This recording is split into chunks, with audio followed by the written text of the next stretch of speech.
بسم اللہ الرحمن الرحیم۔ السلام علیکم ورحمۃ اللہ وبرکاتہ۔ طالبان کے خصوصی فوجی یونٹ نے کابل ایئرپورٹ کا کنٹرول سنبھالتے ہی ایک نئی تاریخ رقم کر ڈالی ہے۔ غیر ملکی تسلط سے آخری علاقہ بھی آزاد ہو چکا ہے۔ دوسری جانب اسرائیلی وزیر اعظم امریکہ کے ہنگامی دورے پر پہنچا ہے، جہاں افغان ایشو اور اس کے یروشلم پر پڑنے والے اثرات پر بات کی جا رہی ہے، جبکہ فوجی انخلا پر اسرائیل اور امریکہ کے مابین تلخی عروج پر پہنچتی جا رہی ہے، اور جو بائیڈن اس بات پر مصر ہے کہ حماس کو طالبان سے دور رکھنے کے لیے ضروری ہے کہ 2 اسٹیٹ سولوشن کو عملی شکل دی جائے اور آزاد فلسطینی ریاست کی بنیاد رکھی جائے، جس پر اسرائیل اور امریکہ کے درمیان تناؤ پیدا ہو گیا ہے۔ جبکہ کابل دھماکوں کے بعد امریکہ کی نظر میں اسرائیلی کردار بھی مزید مشکوک ہو چکا ہے، اور ان دھماکوں کو فوجی انخلا کا عمل رکوانے کا حربہ بھی سمجھا جا رہا ہے۔ دوسری جانب اسرائیل اور CIA کے قریب سمجھے جانے والے امریکی سینیٹر لنڈسے گراہم کی طالبان مخالف دھڑوں اور امراللہ صالح سے بات چیت ہوئی ہے، جس کے بعد اس نے جو بائیڈن کو میسج بھیجا ہے کہ طالبان مخالف بغاوت کو سپورٹ کیا جائے اور ان کی الگ سے حکومت تسلیم کی جائے۔ اس صورتحال کے بعد طالبان کے خصوصی دستوں نے کابل ایئرپورٹ کا کنٹرول سنبھال لیا ہے، جبکہ طالبان ترجمان سہیل شاہین کے بقول NDS کے کئی کارندوں کو گرفتار کیا گیا ہے جو حالات خراب کرنے میں ملوث تھے۔ اسی طرح DG ISPR کا کہنا تھا کہ پاکستان میں داسو ڈیم سمیت کئی حملوں میں ملوث NDS اور را کا قصہ تمام ہونے جا رہا ہے، اور یہ بھی کہا کہ فرار ہونے والی افغان فوج کو تربیت بھارتی فوج نے دی تھی۔ اگر یہ پاکستان سے ٹریننگ لے لیتے تو آج افغان فوج کو یہ دن نہ دیکھنا پڑتے۔ اسی طرح افغان طالبان کے رہنما شہاب الدین دلاور نے انڈیا کو وارننگ دی ہے کہ وہ طالبان مخالف پروپیگنڈے بند کرے اور اندرونی معاملات میں دخل اندازی نہ کرے، جبکہ افغانستان میں موجود ہندو اور سکھ اقلیتوں نے بھارت کی طرف سے ویزے کی آفر کو ریجیکٹ کر دیا ہے۔ ان کا کہنا ہے کہ بھارت میں خود حالات سازگار نہیں رہے۔ اسی طرح انڈیا نے خدشہ ظاہر کیا ہے کہ طالبان کی آمد کے بعد انڈیا کے لیے سینٹرل ایشیا کے دروازے بند ہونے جا رہے ہیں۔ صورتحال آخر کس جانب جا رہی ہے؟ مزید تفصیلات میں جانے سے پہلے اصلیت TV کو سبسکرائب کرتے ہوئے بیل آئیکن پر کلک کریں تاکہ ہر آنے والی ویڈیو کا نوٹیفیکیشن آپ کو بر وقت مل سکے۔ ناظرین کرام، بالآخر طالبان کے خصوصی فوجی یونٹ نے کابل ایئرپورٹ کا مکمل کنٹرول سنبھالنا شروع کر دیا ہے۔ غیر ملکی فوج کابل ایئرپورٹ سے واپس جا چکی ہے۔ طالبان نے دھماکوں کے بعد اعلان کیا تھا کہ اب کابل ایئرپورٹ کو خالی کرنا ہوگا تاکہ طالبان سیکورٹی کا انتظام اپنے ہاتھ میں لے سکیں۔ طالبان کے جس خصوصی دستے نے ایئرپورٹ کا کنٹرول سنبھالا ہے اسے وکٹری فورس کا نام دیا گیا ہے، یعنی کابل ایئرپورٹ واپس لے کر دراصل طالبان نے اپنی وکٹری ڈکلیئر کر دی ہے اور فتح اور کامیابی کے جھنڈے گاڑ دیے ہیں، اور اس طرح امریکہ اور اس کے اتحادیوں کا 20 سالہ ظلم اور قبضے کا دور ختم ہو چکا ہے۔ طالبان کی اس وکٹری پر پریشان اسرائیلی وزیر اعظم امریکہ کے دورے پر پہنچا ہے، جہاں کابل بم دھماکوں کی وجہ سے اسرائیلی وزیر اعظم اور جو بائیڈن کے درمیان میٹنگ کینسل کرنا پڑی تھی۔ اہم اطلاع کے مطابق اسرائیل اور امریکہ کے مابین افغانستان کے ایشو اور فلسطین کو لے کر کافی تلخی پیدا ہو چکی ہے،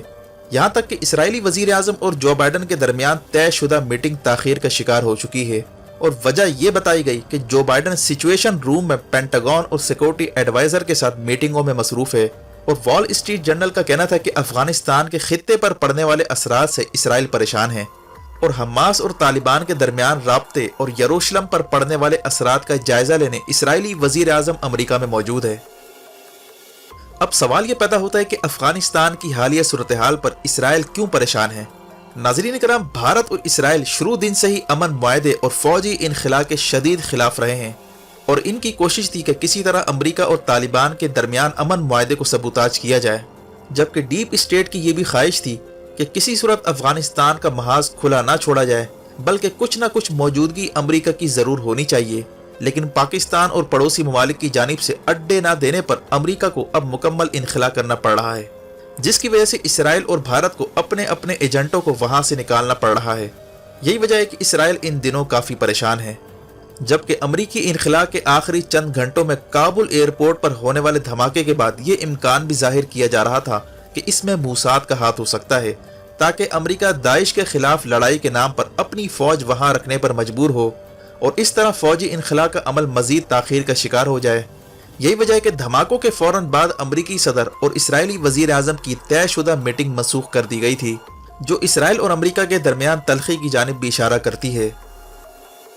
واضح ہے کہ حالیہ دنوں طالبان اور حماس کی میٹنگ پر اسرائیل نے خدشہ ظاہر کیا تھا کہ حماس طالبان والی ٹیکنک اسرائیلی فوج کے خلاف استعمال کرنے جا رہی ہے، یعنی جس طرح طالبان نے امریکہ کو شکست دی، ان فوجی تجربات سے حماس مستفید ہو سکتی ہے، جس کے بعد اسرائیل نے امریکہ سے کہا تھا کہ وہ فوجی انخلا فی الحال روک دے، ورنہ کشمیر اور فلسطین میں صورتحال بے قابو ہو سکتی ہے اور اسلام پسند قوتیں نہ صرف زور پکڑیں گی بلکہ حماس اور دیگر جہادی تنظیمیں اسرائیل کے خلاف جہاد شروع کر سکتی ہیں۔ لیکن جو بائیڈن نے اسرائیلی وزیر اعظم کے تحفظات کی پرواہ نہ کرتے ہوئے انخلا کے فیصلے کو برقرار رکھا، اور مزید تلخی اس وقت دیکھنے میں آئی جب جو بائیڈن نے اسرائیلی وزیر اعظم کو یہ میسج بھیجا کہ حماس اور دیگر تنظیموں کے رد عمل سے بچنے کا واحد راستہ یہ ہے کہ اسرائیل غیر قانونی تعمیرات بند کرے اور 2 اسٹیٹ سلوشن کی طرف جائے، جس کے تحت آزاد فلسطینی ریاست کا قیام عمل میں لایا جائے۔ اس طرح اسرائیل فلسطینیوں کے رد عمل سے بچ سکتا ہے۔ لیکن اسرائیلی وزیر اعظم نے امریکہ کی اس تجویز کی نہ صرف مخالفت کی بلکہ اس پر شدید ناراضگی کا اظہار کیا۔ چنانچہ جو بائیڈن نے امریکی سیکرٹری بلنکن اور ڈیفنس سیکرٹری آسٹن کو اسرائیل کے دورے پر روانہ کیا تھا تاکہ اسرائیل کو یقین دلایا جائے کہ امریکہ اس کے ساتھ کھڑا ہے اور فوجی انخلا سے اسرائیل کو بھی فائدہ ہو سکتا ہے۔ لیکن چونکہ موجودہ اسرائیلی وزیر اعظم نہایتی شدت پسند اور آرتھوڈاکس نظریات کا حامل ہے، اسی لیے اس نے آزاد فلسطینی ریاست کا فارمولہ مسترد کر دیا ہے۔ یہی وہ چیز ہے جہاں امریکہ اور اسرائیل کے درمیان تلخی بڑھتی جا رہی ہے، اور کابل میں طالبان کی آمد کے بعد اسرائیل پر پریشر آ رہا ہے کہ وہ فلسطین کے مسئلے کا حل نکالے اور 2 اسٹیٹ سلوشن کی طرف جائے، ورنہ حماس طالبان سے انسپائر ہو کر اسرائیل کے خلاف مزاحمت شروع کر سکتی ہے۔ جبکہ اسی قسم کا میسج امریکہ نے انڈیا کو بھی دیا ہے کہ وہ مسئلہ کشمیر پر سنجیدہ کوشش کرے، ورنہ اس کے لیے بھی صورتحال خراب ہو سکتی ہے۔ اسی اثنا میں اسرائیل کے انتہائی قریبی سمجھے جانے والے امریکی سینیٹر لنڈسے گراہم کی امراللہ صالح اور پنشیر کے باغیوں سے خفیہ بات چیت ہوئی ہے، جس کے بعد لنڈسے گراہم نے جو بائیڈن سے کہا ہے کہ وہ امراللہ صالح کو سپورٹ کریں اور اسے قانونی صدر قرار دیں اور طالبان کی حکومت کو غیر قانونی قرار دے کر انہیں دہشت گرد تنظیموں کی فہرست میں ڈالیں۔ یعنی اس سارے کھیل کے پیچھے اسرائیل کا نمایاں ہاتھ ہے۔ واضح ہے کہ لنڈسے گراہم کو ڈیپ اسٹیٹ اور اسرائیل کے قریب بھی سمجھا جاتا ہے، اور اس کے پنشیر کے باغیوں سے رابطے کرنا اس کا سیدھا مطلب یہی ہے کہ اسرائیل نے پنشیر کے باغیوں اور امراللہ صالح پر ہاتھ رکھنا شروع کر دیا ہے۔ جبکہ انڈیا کی بھی یہی کوشش ہے کہ طالبان مخالف دھڑوں کو فنڈنگ اور ٹریننگ دے کر انہیں لانچ کیا جائے یا پھر ان کی جلا وطن حکومت بنوائی جائے۔ یہی وجہ ہے کہ اسرائیلی وزیر اعظم نفتالی بینٹ ان سارے معاملات کو عملی جامہ پہنانے کے لیے امریکہ کے دورے پر ہے، جہاں اس کی کوشش ہے کہ کسی طرح جو بائیڈن کو قائل کیا جائے، اور جو بائیڈن کو پریشر میں لانے کے لیے اس کے خلاف امپیچمنٹ کی بھی بات کی جا رہی ہے، اور تحریک عدم اعتماد لانے اور اسے صدارت کے لیے نااہل قرار دلوانے کا بھی مطالبہ کیا جا رہا ہے۔ جبکہ اہم بات یہ ہے کہ امریکہ کی نائب صدر کملا ہیرس جو ان دنوں ساؤتھ ایسٹ ایشیا کے دورے پر ہے، اسے سخت سبکی کا سامنا کرنا پڑا ہے۔ امریکہ کے اتحادی ممالک سنگاپور، ویتنام سمیت کئی ممالک نے امریکہ سے کہا ہے کہ افغانستان سے جس طرح امریکہ فرار ہوا، اس بات کی کیا گارنٹی ہے کہ امریکہ چین کے خلاف ہمارا ساتھ دے گا؟ عین امکان ہے کہ امریکہ ہمیں بھی اسی طرح تنہا چھوڑ کر بالآخر چلا جائے گا۔ یعنی امریکہ پر اتحادیوں کا اعتماد مجروح ہوتا جا رہا ہے۔ اس صورتحال سے معلوم ہوتا ہے کہ افغانستان کی حالیہ صورتحال ریجن پر گہرا اثر چھوڑنے جا رہی ہے۔ یہی وجہ ہے کہ پاکستان نے صورتحال کو مد نظر رکھتے ہوئے غوری میزائل اور فتح 1 میزائل کے تجربات کیے ہیں تاکہ فوری بدلتی صورتحال اور روایتی لڑائی کے لیے تیاری کی جائے۔ جبکہ D G I S P R نے حالیہ پریس کانفرنس میں اہم بیان دیتے ہوئے کہا ہے کہ این ڈی ایس اور را مل کر پاکستان میں دہشت گردانہ حملے کرواتی رہی ہیں، اب ان کا قصہ ختم ہونے جا رہا ہے۔ یہی وجہ ہے کہ ریجن میں صورتحال اہم مرحلے میں داخل ہوتی نظر آ رہی ہے۔ ویڈیو دیکھنے کا شکریہ۔ اپنا اور گرد و نواح کے لوگوں کا خیال رکھیں۔ فی امان اللہ۔